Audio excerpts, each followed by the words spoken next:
हरे कृष्णा, राधे राधे, जय श्री कृष्णा। आप सभी का स्वागत है हमारे यूट्यूब चैनल में। तो देखिए, आज है पाप मोचन एकादशी। आप सभी को पाप मोचन एकादशी की बहुत बहुत शुभकामनाएं। तो ये देखिए हमारे एकादशी के कान्हा जी के दर्शन। तो हमारे कान्हा जी हो गए तैयार, तो अब हम करने जा रहे हैं पूजा। ये देखिए महादेव जी भी नहा लिए हैं, वो बैठे। मिलते हैं पूजा के बाद। आज फोन में ही कहानी सुननी पड़ेगी। किताब है हमारी इसकी ताई के पास, वे सो रहे हैं, गेट नहीं खोल रहे। ठीक है, फोन में ही सुनेंगे आज। राधे राधे। तो कथा हमारी शुरू होने लगी है। वीडियो में हम आपके लिए पाप मोचनी एकादशी की व्रत कथा लेकर आए हैं। युधिष्ठिर महाराज ने भगवान श्री कृष्ण से पूछा, हे केशव, कृपा कर आप मुझे चैत्र मास के कृष्ण पक्ष में आने वाली पाप मोचनी एकादशी के विषय में बताएं।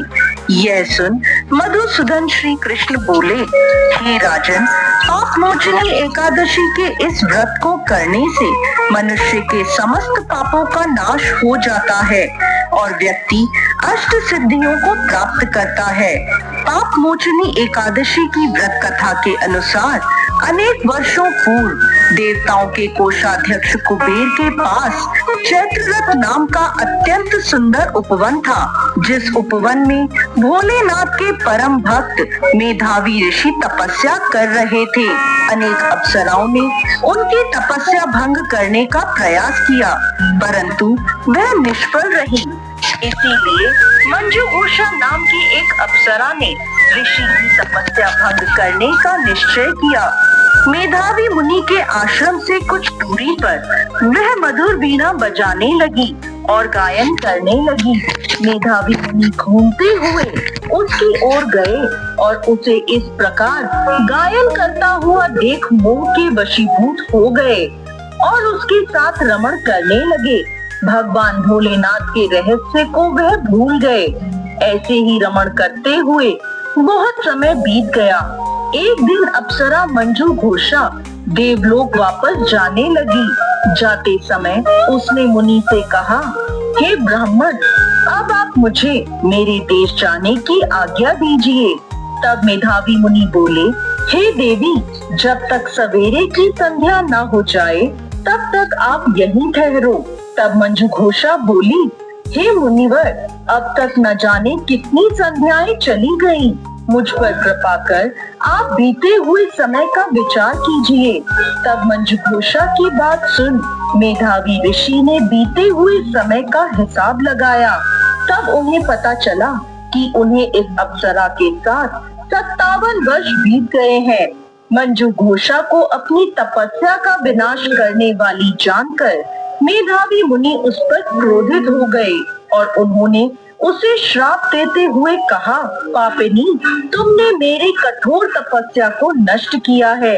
मैं तुम्हें श्राप देता हूँ कि तुम पिशाच योनि में चली जाओगी।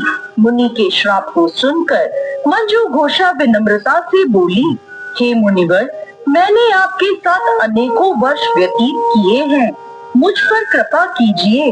तब मेधावी मुनि बोले, क्या करूं? तुमने मेरी बहुत बड़ी तपस्या नष्ट की है। चैत्र कृष्ण पक्ष में जो शुभ एकादशी आती है उसका नाम पाप मोचनी एकादशी है। वह सभी पापों का नाश करने वाली है। हे सुंदरी, इस एकादशी का व्रत करने पर तुम्हें पिशाच योनि से मुक्ति मिल जाएगी। ऐसा कहकर मेधावी मुनि अपने पिता च्यवन मुनि के आश्रम में चले गए।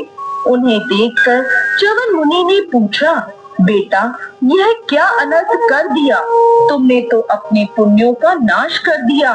तब मेधावी मुनि बोले, पिताजी, मैंने पाप किया है। कृपा कर कोई ऐसा प्रायश्चित बताएं जिससे मेरे पापों का नाश हो जाए।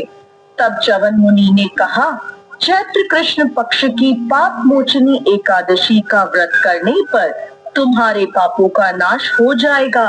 यह सुन मेधावी मुनि ने विधि पूर्वक पाप मोचनी एकादशी का अनुष्ठान किया। जिसके प्रभाव से उनका पाप नष्ट हो गया और वह तपस्या से परिपूर्ण हुए।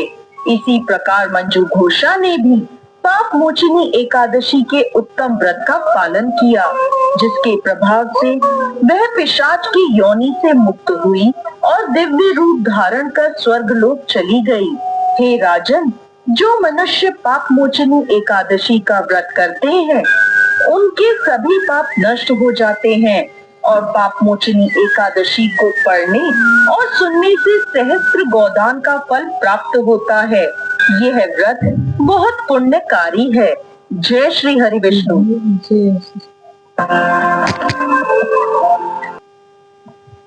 बोलो श्री हरि विष्णु भगवान की जय।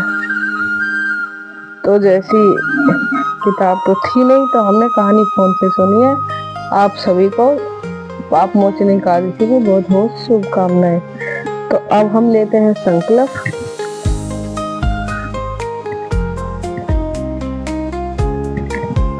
फूल ले लिया, जल ले लिया। श्री हरि विष्णु, श्री हरि विष्णु, श्री हरि विष्णु विष्णु। मेरा नाम आशा कश्यप, गोत्र मेरा अस्तियान।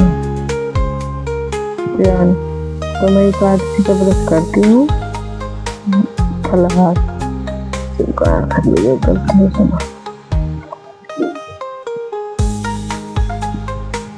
तो फिर हम करते हैं आरती। मिलते हैं आपको आरती के बाद।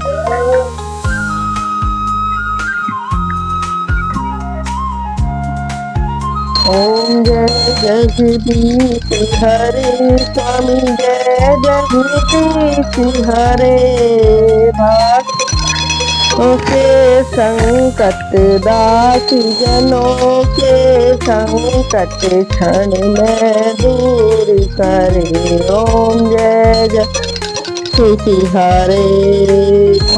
सीता तुमने मेरे जो दावे फल पावे, दुख विन से मन का कति घरी आवे, कष्ट मिटे तन का। ओम जय जगदीश हे मात पिता तुम मेरे, शरण गहूँ मैं किसी की, प्रभु शरण गहूँ